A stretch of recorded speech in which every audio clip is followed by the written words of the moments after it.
Hello, this is Dr. Mark DeBrincat, the Good News Doctor, and you have reached our Good News Doctor podcast. Now, today I am so excited to be revealing to you some information that many of you don't even know exists. I have waited several years for this technology to surface. I've heard about it years ago, but it just wasn't around. And so I am so excited today to be able to introduce you to Bob Long. He is here with me today as my guest, and we are going to talk about a technology called GlycoCheck. Now, Bob is the CEO and co-founder of Microcirculation Health Solutions and GlycoCheck. So without further ado, let me introduce my guest.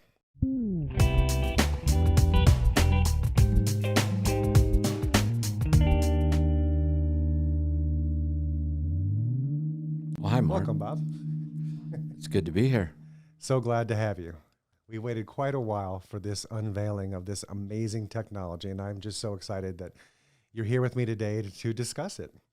Well, I'm glad to be here. The technology we will be talking about today, up until recently, has only been available to academic research hospitals around the world. And so you're actually only the third clinic in the United States to actually have one of these devices in your office. So congratulations. Yes, thank you. And I am just absolutely thrilled about this. So the topic we're going to talk about is microcirculation. Okay. And so when we talk about cardiovascular health, I think most of our listeners only think about arteries, veins, and heart, and they don't tie into the fact that the capillaries are 99% of your vascular system. Now, with that, let me just say, if you're a listener that is listening to this just audio only, I urge you to switch over to our YouTube channel because there's going to be some great visual effects that you're going to want to see. So with that, we know that when we're younger, maybe 18 to 25 years old, our capillaries are thumping. They're moving lots of blood through, and the capillaries, we literally have 65,000 miles of these things wrapped up inside of us. That is so amazing that we could actually wrap them around the earth 2.5 times, all from inside one single human being. And what people most likely don't realize, it's the capillaries that deliver the oxygen, the nutrients. This is where the blood lets go of the things it's bringing to the tissue. And it also grabs the metabolic waste and the things that aren't supposed to be in that tissue and will remove them. And so the capillaries are hundreds of times thinner than a piece of hair at some points. And the bigger vessels feed the smaller vessels, deliver the nutrients, grab the waste, pull them to the bigger vessels, and then back to the lungs to be reoxygenated again. And so we know this process is happening, but we've never been able to actually see it happen or really understand what happens to us physically and our health picture when we have problems with those capillaries. Right. So this new machine that we have has the ability to scan our body, give us an actual functional score of our blood vessels and all of these very small micro vessels, Right. and also tell us how healthy are the walls of the vessels. And that's really what I want to focus on talking about, because everybody else that is in the world of microcirculation, I think they're only talking about the amount of blood flow or how much blood, if it's even moving through those small vessels at all. But we're really not talking about the health of the lining of our vessels. And that is what your technology and with this amazing camera can really help us determine the health function of that. Right. So tell us a little bit about, I guess, just about the background of how we came up with all of this. Sure, I'd love to. So how I got involved, actually, it all probably started for me about 14 years ago. And it was at a time when I was traveling all over the world, heavily involved and working very hard. And I went to my personal physician and had what you might call a health scare. That's kind of a wake-up call. So I had kind of a tightness in my chest. So my personal physician said, I want you to go see a cardiologist. So I figured, okay, I'll run down. And so he had me go down to the regional hospital. Figured I'd be there an hour. And the cardiologist came in and said, well, you know, what you've probably got is a blockage. And so that's what I'm here at the hospital doing today, is I go in with this little camera in your groin, and it's called an angioplasty. We're going to go in and we'll be able to see if you have a blockage. And if you have a blockage, then we'll go in and put in what's called a stent, and we'll open up that area, and that would hopefully make it so you wouldn't have a heart attack. And so that wasn't exactly the news I was looking for that day. My previous background had been in the insurance and investment world for about 28 years. So in the back of my mind, I'm thinking, do I really want to do this? Because if I do, it's going to ruin my insurability for a very long time, right? But, you know, when a doctor tells you to do something, most people say, sure, I'm going to do it. What choice do I have? So I was the last procedure of the day because it wasn't an emergency. And I still remember vividly, you know, laying on this table, and the lights are super bright. And when they do this procedure, you're not totally out. So I was kind of hazy. I didn't feel anything. But I can still remember there was like the loudest rock music blaring in the background. And so we did the procedure, and the cardiologist came back in. I was coherent. And he comes in. This is what he says to me. He goes, hey, I've got good news and I've got bad news. He says, what do you want to know first? And I said, well, tell me the good news. And he says, well, the good news was, surprisingly, we didn't find any blockages. So we didn't have to put a stent in. And I said, well, that's really good news. What could the bad news be, right? We didn't need to go in. Well, he didn't say that. He's not going to admit that, right? Right. You know, he was doing the best he could. Sure. Because, you know, if I would have had a blockage, I'd be glad he found it and put a stent in, right? Absolutely. So I said, well, what's the bad news? And he goes, we don't really know what's wrong with you. And so, you know, this is about, when was this, 2009, I'd say? Mm-hmm. And so immediately in my mind, I'm thinking, God, how many millions of people or hundreds of thousands of people does this happen to every day? So then the next thing he does is what medical doctors do. This is what they've trained. He said, so what I want you to do is I want you to start taking these prescriptions. And he pulls out his script pad and he starts writing out prescriptions. And he was doing the best treatment that he knew of what to do. And he literally wrote me out, I can't remember, it was like 5 or 6 prescriptions. And you had to say, hey, doc, I thought you said that there was nothing you found. Well, he said, well, I'm going to give you a blood thinner because I want to thin your blood, you know. You might have high cholesterol, so I want you to start taking a statin. I want to make sure you don't become hypertensive. I want you to take hypertensive med. And I'm trying to think. Anyway, and I said, well, I was like, at that time, I was like in my early 50s, right? And so this isn't the kind of news you want to hear. Sure. And so I said, well, how long do you think I'll have to take these? He goes, the rest of your life. And I'm thinking, God, this doesn't sound that great. So we had just sold a company. So I had the unique opportunity. I had time and money on my hands. So I'm probably like most consumers in today's world with Google. I went home and did the Google. Dr. Google, right? And I started reading about all of these different prescriptions. And the first thing is, you go through it and it explains what it's going to do. But at the end of it, it's always got all these side effects. And so the thing that went through my mind is, crap, the side effects could be worse than they don't know what's wrong with me. Right. And so he wanted me to come back in a couple of months and take the stuff. So I went and got the prescriptions filled, but I debated with myself whether I would take. So I took some and I didn't take all of them. Okay. And so what I decided to do was start exercising, which I wasn't doing a lot of, and to lose some weight. And I'd just been told I was a type 2 diabetic as well. So I went back to his office a couple of months later. They checked me out.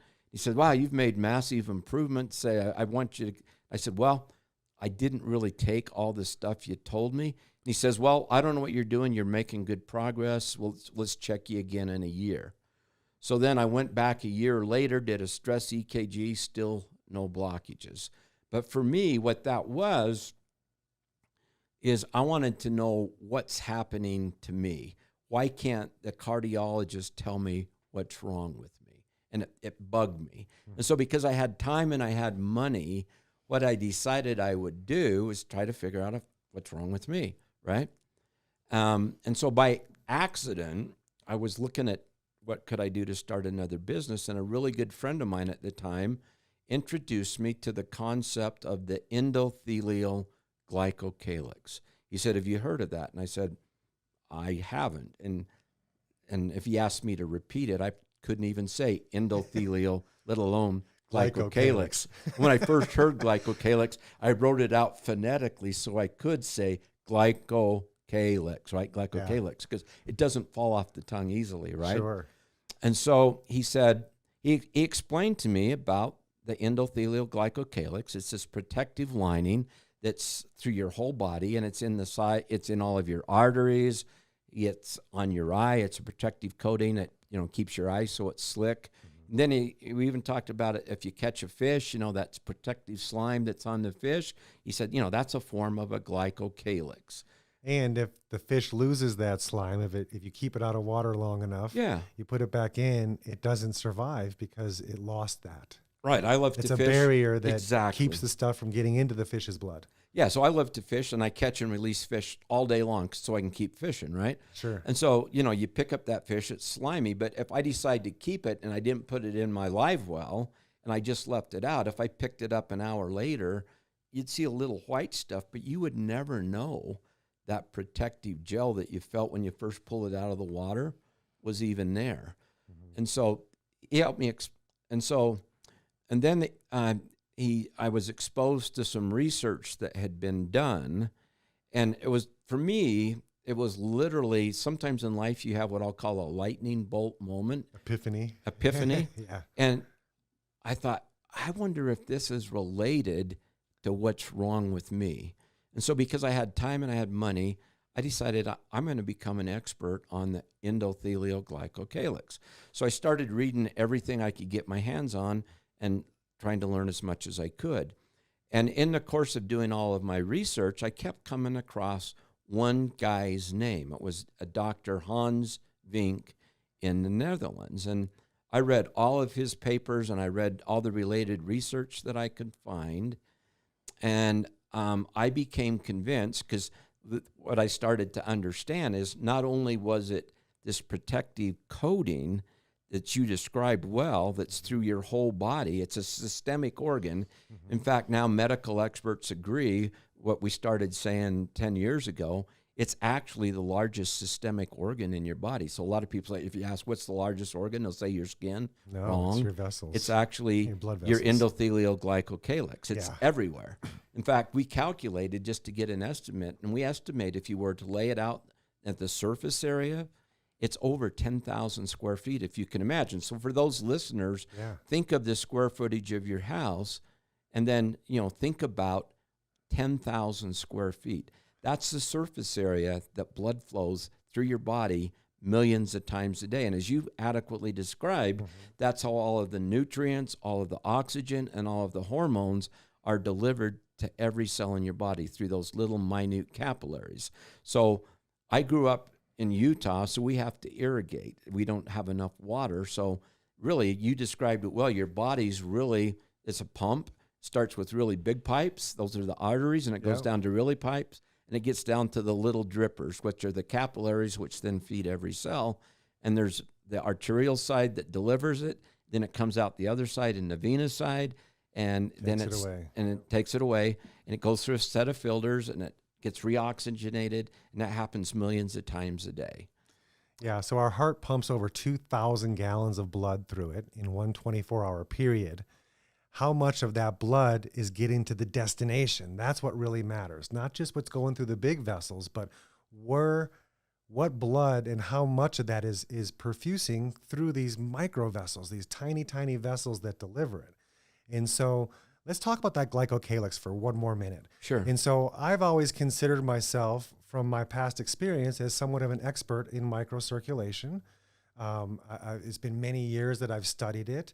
And honestly, what I've learned from you and from Dr. Hans in the last couple months, I feel like I was only an elementary school student in the microcirculation world. Right. I've learned so much more about that lining. Nobody ever really talked about the lining inside these vessels. So a micro vessel could be up to 200 times smaller than a piece of hair, or you could put 100 pieces or 100 vessels inside one hair. Right, 100 capillaries fit 100 in one hair on capillaries your in head. one hair on your head. That's how microscopic we're talking about the blood flow. Yeah.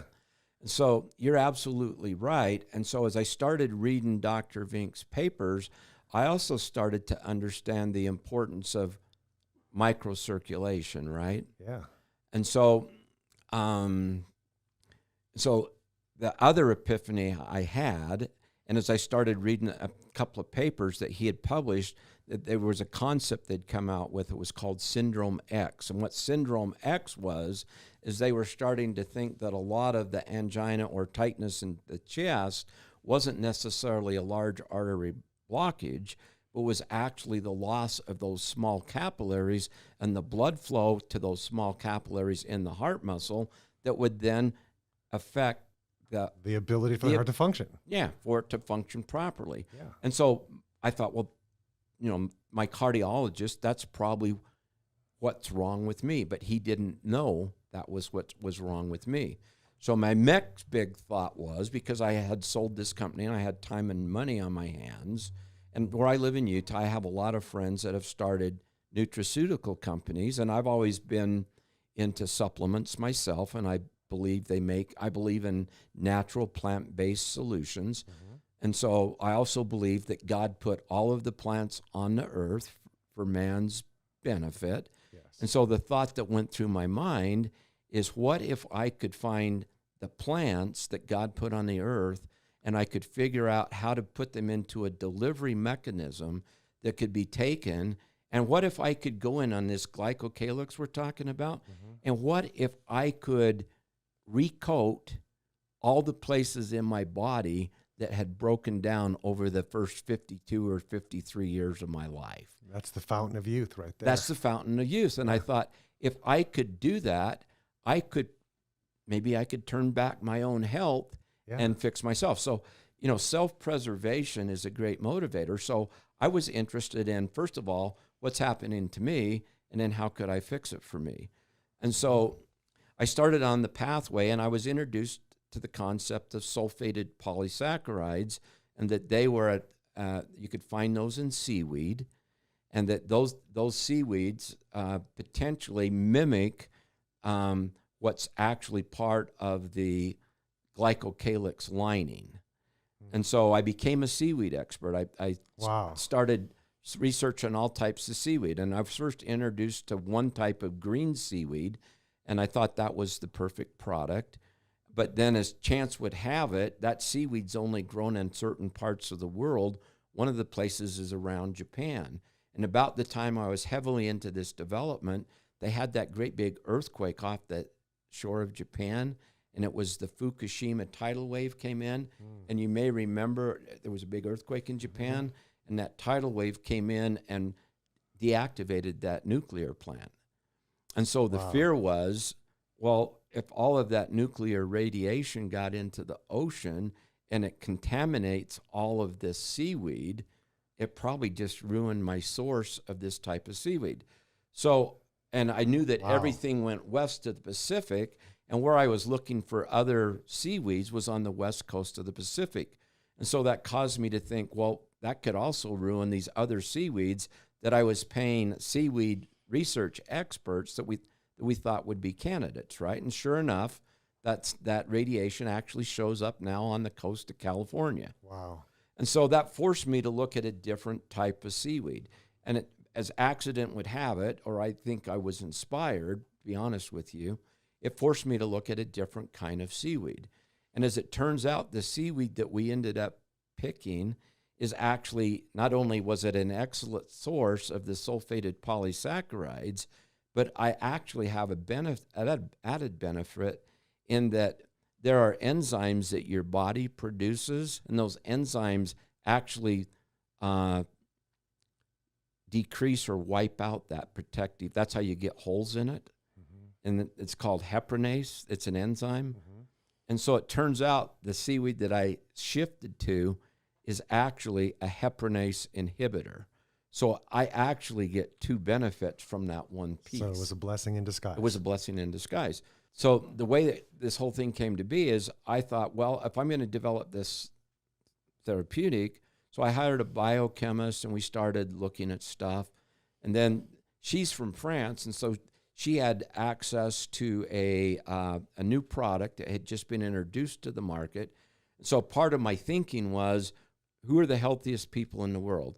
So if you look in Japan, there's certain people that live, a very long time. They don't have very much cardiovascular disease. These called blue zones or something Yeah, like that? blue zones, right. Yeah.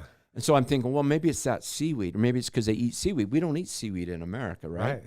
And then the other area is the Mediterranean. So this just happened to be coming out of the Mediterranean.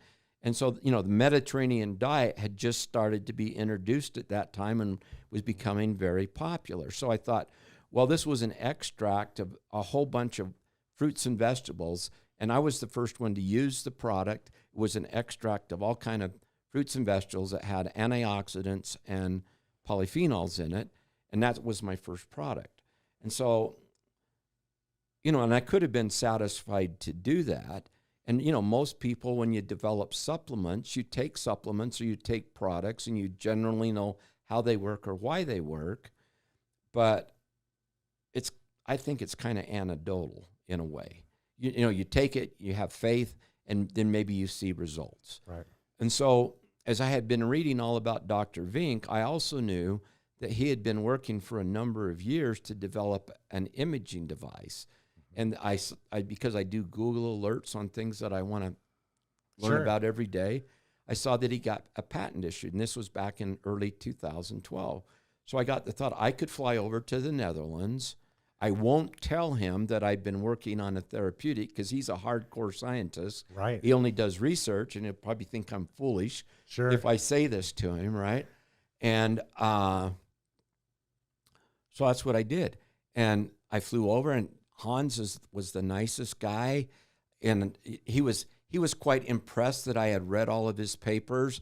Yeah. And I said, I just got a few questions. I need you to connect the dots on some stuff I don't understand. Yeah. And he went through it all and explained it to me. And then I said, what I really came to do is I want to get my Glycocalyx tested with your GlycoCheck. That's what it was called. Yeah. And they just got a patent issued on it. So he proceeded to tell me about all the research that was going on at that time. And he said, yeah, in fact, we can even go into the ICU and with sepsis patients, and sepsis is very deadly. He says it wipes out the Glycocalyx. That's why they die, and it causes all the organs to fail.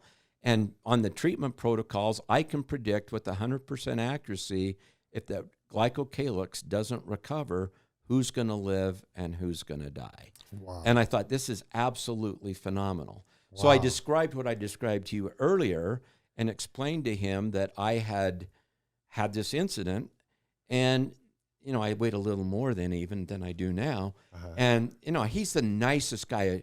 You might hopefully get him on your podcast someday. That'd be great. But so he tested himself, and he's a thin, healthy Dutch guy, eats healthy, does what he can do. Yeah. He measured himself and proudly showed me on the computer screen, this is my score. Yeah. And at that time, we only measured one thing. And all we were focused on is what we call the perfused boundary region. And that's what had gotten patented then. And that was the algorithm to calculate and measure the movement of the red blood cell in the vessels. How close it gets to and the how wall. close it gets to the endothelium. Yep. And then it calculates a systemic perfused boundary region through your whole body. And so he showed me, look, I've got mine's as healthy as a young person. Right. And so this is what he said to me, and he meant it in the kindest of kind ways. He goes, I don't want you to be disappointed. He says this. We said to me, he said, you're big American. Yeah. You guys like your cheeseburgers, your fries, and your Cokes, right? And he says, so I don't want you to be disappointed if you don't get a good score. So he's setting you up. He was setting me up, so Yeah. I wouldn't be disappointed, right? So he measured me, and we only took one measurement back then, and it took a minute to calculate, and then it brings up the report, and he's sitting there looking at it, and there's another guy, and they start talking to each other in Dutch. I don't understand Dutch. And he says, well, let me test you one more time. And so then he tests me again. And you're already taking this product. Well, right? I had been taking this product. In fact, that morning I actually took like 8 times the dose because I wanted to make sure if it was going to show up, it was going to show up, right? Right, yeah. So I took a lot of it. and I've been taking a lot of it to see if I was even on the right track. And so he says, and so he looks at it and he says, I'm really confused. That's what he says. I can't explain this. He says, I can't explain this. He said, your score's better than mine. Nice. And he said, it's not at all what I would have expected. And he said, so you got his attention. I got his attention. Yeah. And this is when I found out sometimes it's not funny to crack a joke. And I said, well, I cheat. And he goes, oh, what do you mean you cheat? And I said, well, when I came over here, not only did I want to get tested, but I've been working on a therapeutic that I was targeting to see if I could actually fix this. And I said, so I've been taking this, and I wanted to see if you could, number one, tell me what my score was, but number two, could you tell me if I was on the right track? Yeah. And so this is when he got really emotional. And Hans and I have been best friends since this day. Yeah. And he said, Bob, he says, do you realize I spent at that time, it was like 25 years of my life.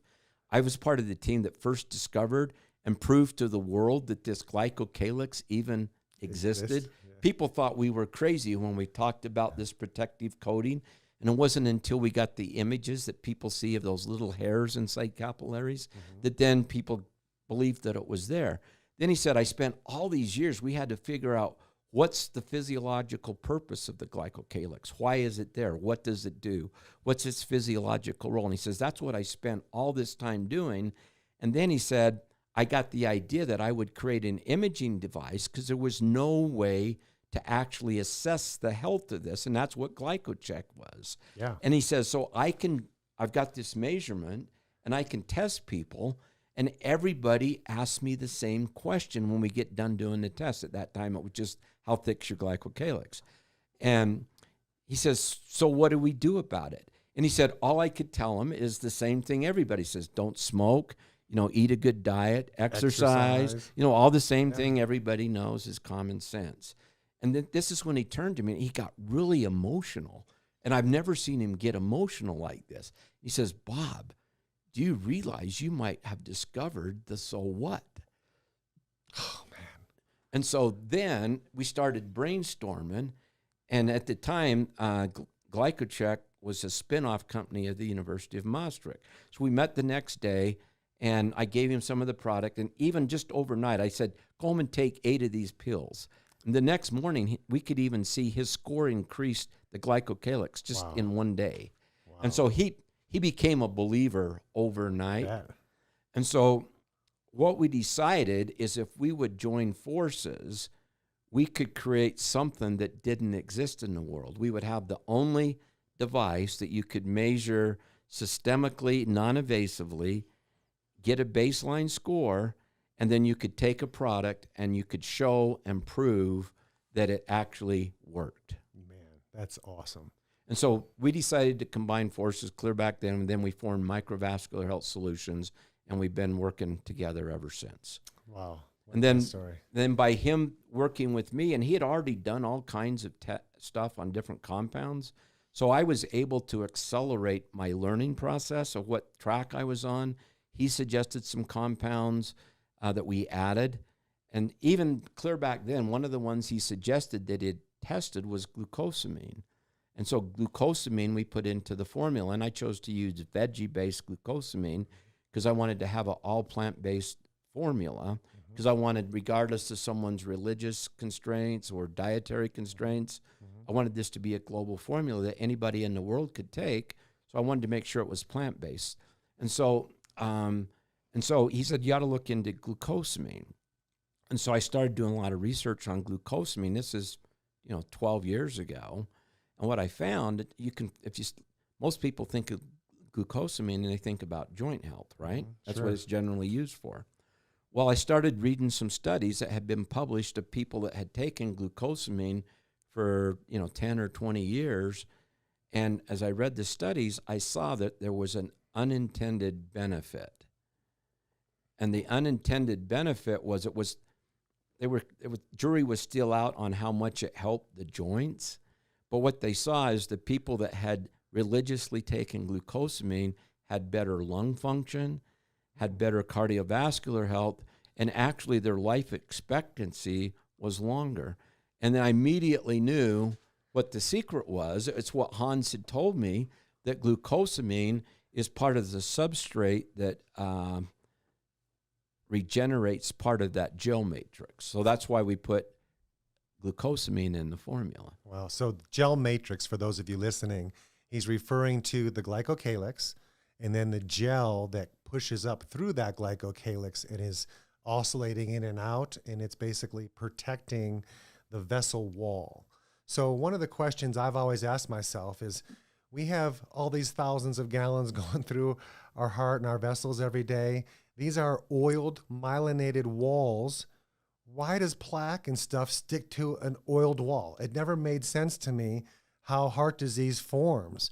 And so when we talk about the Glycocalyx, think of like a hardwood floor, and then I put a shag carpet on top of the floor. So now as I walk across the floor, the shag carpet is protecting the floor. So I'm not scratching the wood itself. Yeah. So the Glycocalyx is like a fur or a hair, like a Teflon coating hair. It's a and it's coating the entire surface of the inside of those vessels. And it's basically directing the flow of blood through the vessel, but keeping it off the wall of the vessel so it doesn't damage the wall, cause scarring, cause proteins to stick to the wall, causing or plasma to stick to the wall, or the white blood cells will find an area where the Glycocalyx has been worn down, right, and that white blood cell will then stick to the part of the bare it's trying vessel to wall. It's trying to repair that inflammation. Try to repair that inflammation. So we can clearly see that when people lose that Glycocalyx, those are the areas of the vessels that get damaged. Right. Correct? Yeah, that's exactly right. And so the Glycocalyx really consists of two things. So you have the endothelium, which is micro thin, and then one cell layer thick, right? One cell layer thick. And then attached to that is this sulfated polysaccharide matrix that look like the little hairs you're describing. Right. And we can show a picture of that. And you can show a picture that you can see that on the videos you're going to have them look at. Yeah. But then suspended in that is this gel matrix that's like 98% water. Mm-hmm. And so in the capillaries, and this is what Hans had to figure out, and it took him a very long time to do it, and you can give him a link to watch the videos and he'll explain it if you want. Yeah, that's GlycoCheck.com. GlycoCheck.com. Mm-hmm. And then in the capillaries, what they learned is the capillaries are actually filled with this gel matrix. And so it gets into your capillaries. They're not all active at the same time. And so what we started to measure, and as we learned more science, is we would figure out what's the capillary density. So like you were describing, when you're really young, you've got a whole bunch of them, right? Yeah. And that's why you're really blood's healthy. Flowing through all of blood's the flowing ones, through all of them, and then your body regulates and controls. So if I'm just sitting and relaxing, I don't need blood to be flowing through those all the time. But if I start running or my brain starts needing to process, then I need more blood flow because I need to get more oxygen. You need to recruit more blood. I need to recruit more blood to go to those areas, and the body regulates that. Well, what happens as we age is we start to lose that. And so most people, by the time to get to our age, they could be running around on 30 or 40% of the capillaries that they started out with when they were young. Wow. And so we coined the phrase is that your organs are slowly starving and you don't know it. That's right. And so all of this happens gradually over a very long period of time. But there are things that can accelerate that. A virus, infection, COVID-19 is a perfect example.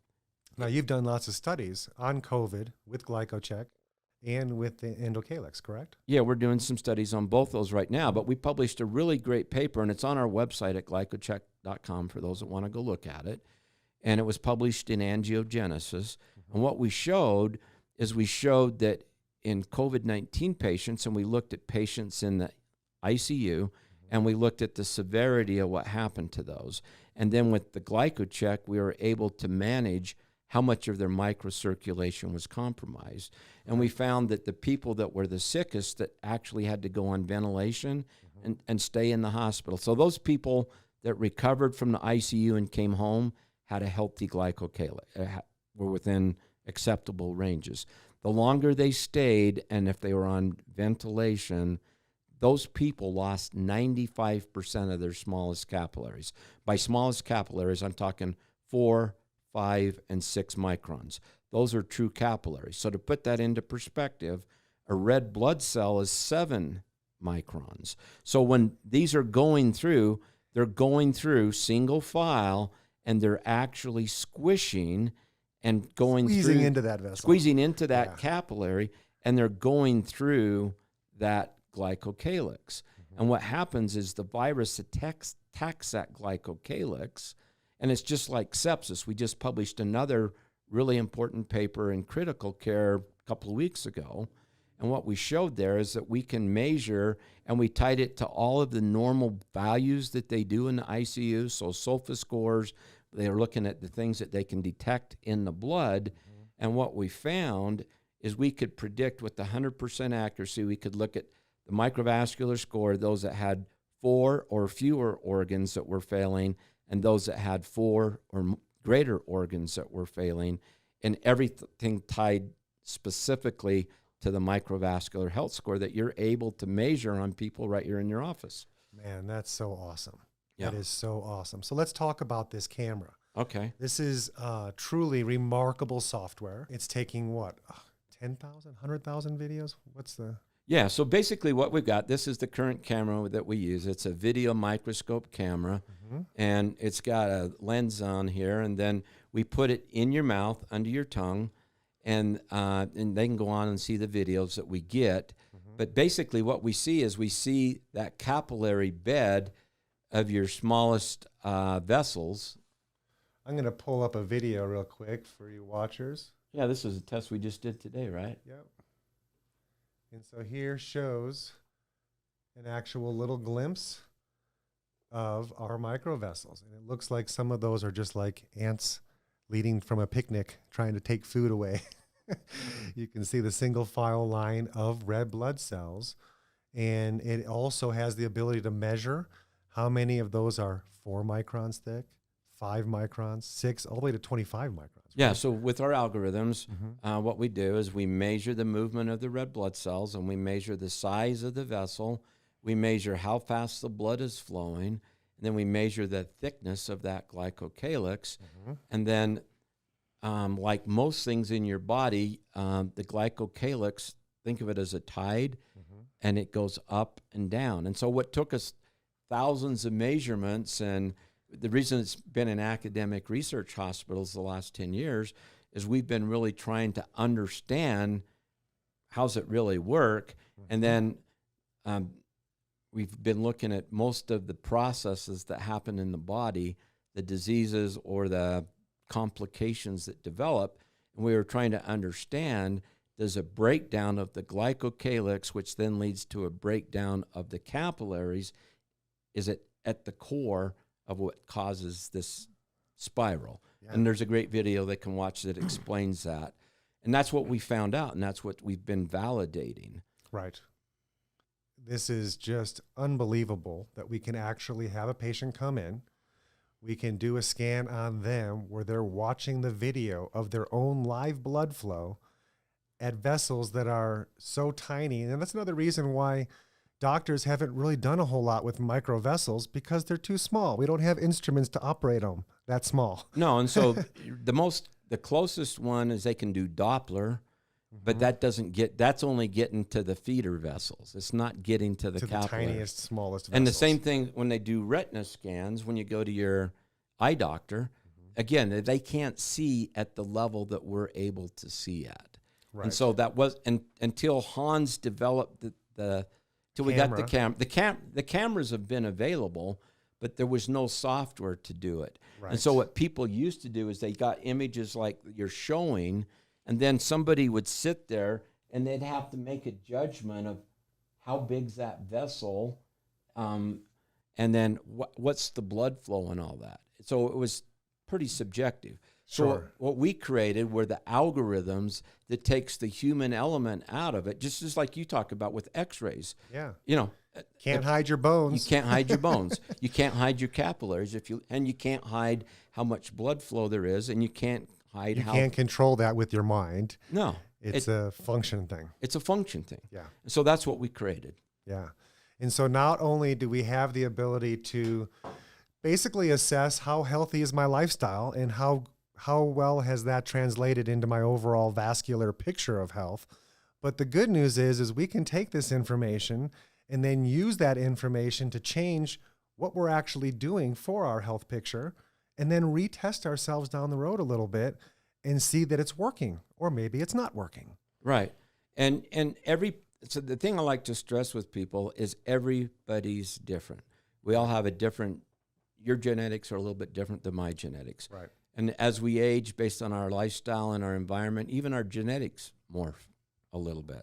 Yep. And so the big question is, all the things that I'm doing to try to help myself be as healthy as possible, how is it affecting this one thing, which I've come to believe is at the absolute core? Until you fix this one thing, everything else is compromised, because until you can get blood flow to every cell in the body, I don't care how good your diet is, and I don't care how good of supplements you take. Yep. If they can't, the best example I give people is I grew up working on farms and when I was a kid, and we used to do irrigation. And so you'd see the cornfields, and it got pounded in my head from the time I was little that the water's got to get to the end of the row. Because if the water doesn't get to the end of the row, you've all driven, you've seen those fields, start to and it's slowly die really, off. and you can see it starts to get littler and littler, then it Taper. turns yellow, and then and there's parts of the field where it doesn't get there. Well, it's because the water's not getting to the end of the row. And that's the same thing that's happening in your body. As you lose those capillaries, the water simply isn't getting to the end of the row. Yep. And it's not what you eat, it's what you can break down, assimilate, and absorb. Right. And life is in the blood. So if you're not able to use the blood to get it to the places where it needs to be absorbed, it doesn't just happen magically. No. It needs to be transported there. Exactly. And our vessels need to be functioning there, not clogged, not tired and just not doing anything and stagnant. They need to be actively pushing blood through the tissues, through the vessels, getting the nutrients to be delivered. And unless you do that, you could be the perfect diet and have all the right things, but if your body can't deliver it, it doesn't matter. And by now I've probably measured hundreds, if not a few thousand people, and I can never predict what you're going to look like on the inside. That's right. And I have a slide I use, and it's a beautiful woman. She's looking in a mirror, and then I say, you can look beautiful on the outside, but deep inside, another story could be unfolding. Right. And that's what I find all the time. And that's why you find people that are surprised that, everybody thinks they're healthy, and then all of a sudden, boom, that a guy that's a marathon runner drops dead. Just because he thought he was doing all the right things, but he's overlooking one thing. They say the first sign of heart disease 70% of the time is sudden death. Huh. People didn't even realize they had heart issues, didn't know I had any capillaries that weren't functioning, didn't know. I always felt fine. I didn't have any symptoms. The first symptom was death. Right. And so if I had $1 for every doctor that's told me now, I probably would be retired. But what they tell me is, what this really allows us to do is this allows us to look and peer inside and see what's happening.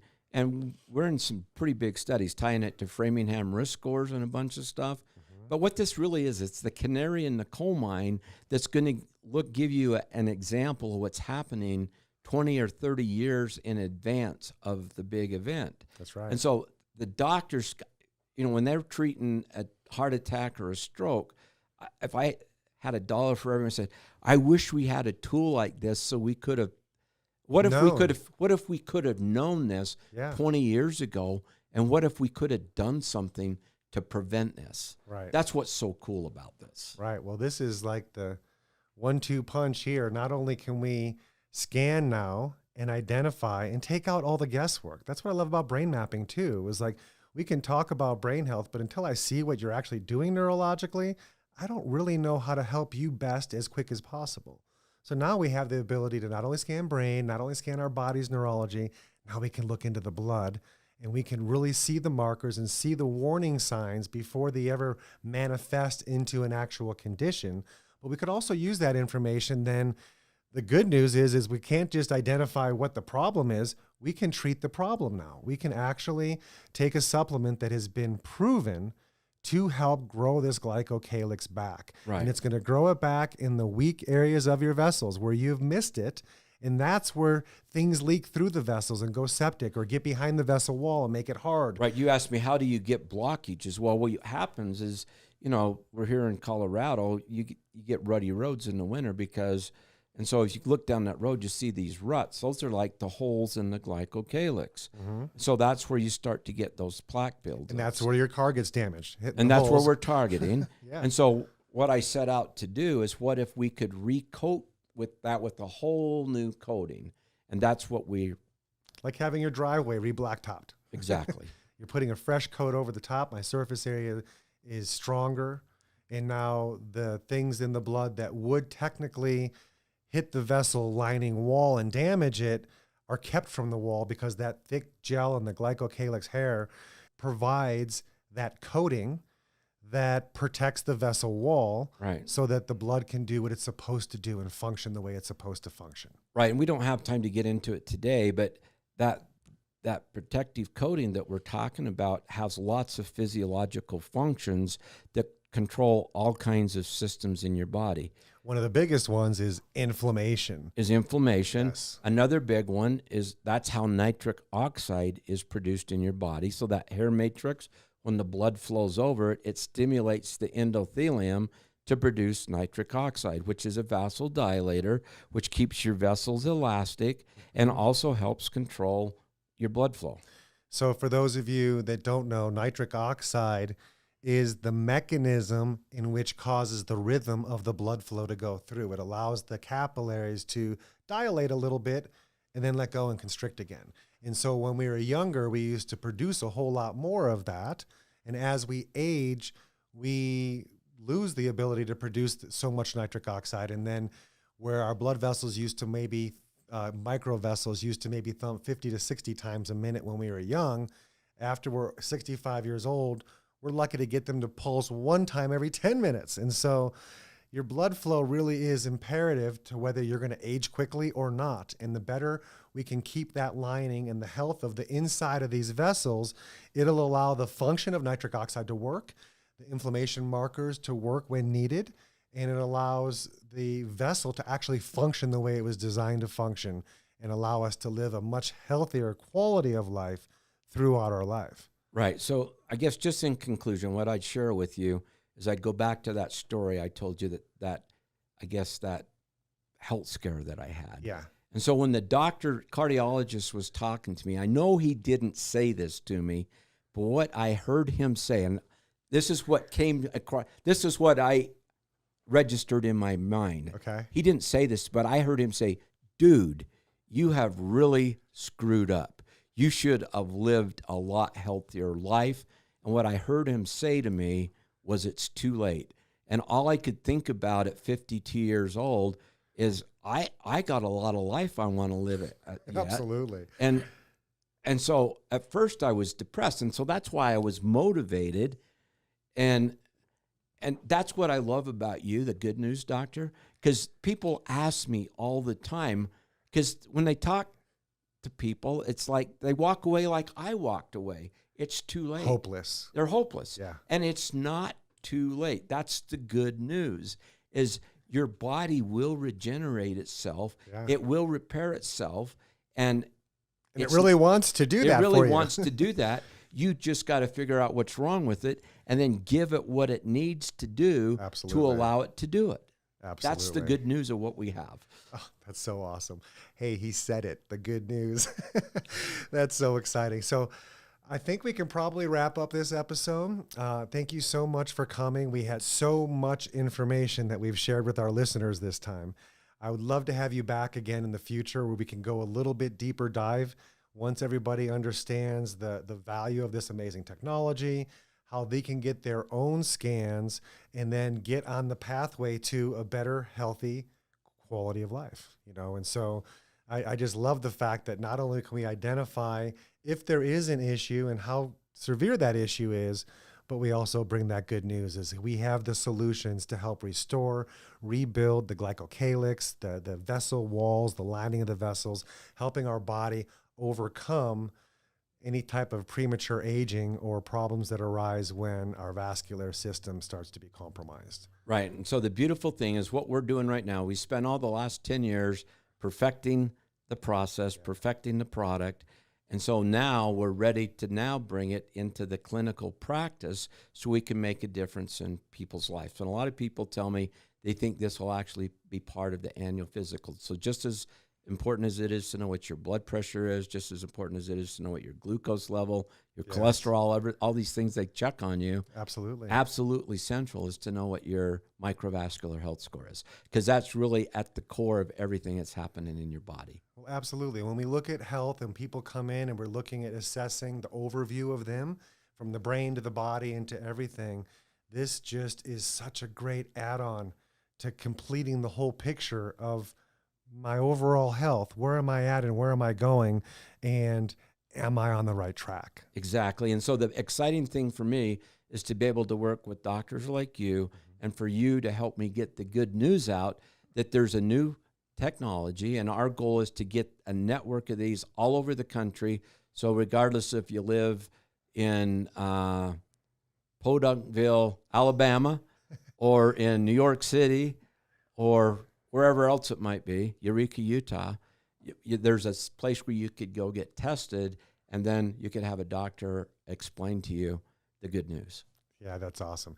And also, let me just make a point that this is a class 1 medical device, so it's not causing radiation or harm to the person, much like a CAT scan would, as far as the amount of radiation that people get with the scan. So this is relatively very safe, correct? Yeah, it's totally non-invasive. So it's registered, as you said, as a class 1 medical device. So it's really just a video microscope camera, and we just get videos, and it's all automated.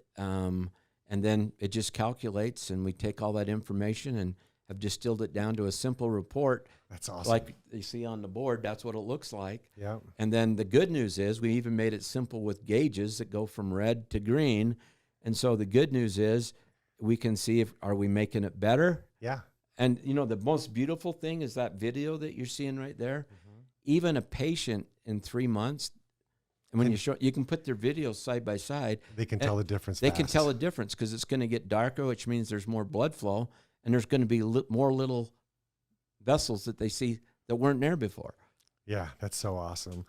Well, I've always made it my point in practice to be able to begin with the end in mind for those people that come in. So I don't just want to throw things at you and hope it works. I want to really evaluate exactly where you're at in your health picture, begin with the end in mind, and then have a plan to get you to that goal. So this is a product that we now offer here at the Good News Doctors Clinic, and we can allow you to get that picture of your own cardiovascular health and add it to your repertoire of what we're finding and how we can help you, and literally lay out that pathway and then be able to prove the result as we go down that road. So for all of you that have listened today, thank you so much for your time. It's been my pleasure to bring the good news to you once again. And thank you, Bob, for coming. And thank you so much for sharing this amazing technology and for putting your purpose in life into this project for the last decade or so. And I truly believe it's going to be a household name. I think every doctor on the planet would want to have this. I don't see why not. I couldn't get it quick enough as far as that goes. Been so excited about this day for a very long time, and I'm so glad it's here. And my patients, thank you. They're going to be so excited to see their own health score and how we can help them save many of their lives and give them a much better quality of life. Well, I appreciate being here, and that's my biggest joy, is to improve the health of millions of people worldwide. Awesome. Well, thank you again. And thank you, everybody, for watching, and have a great day. We'll see you next time.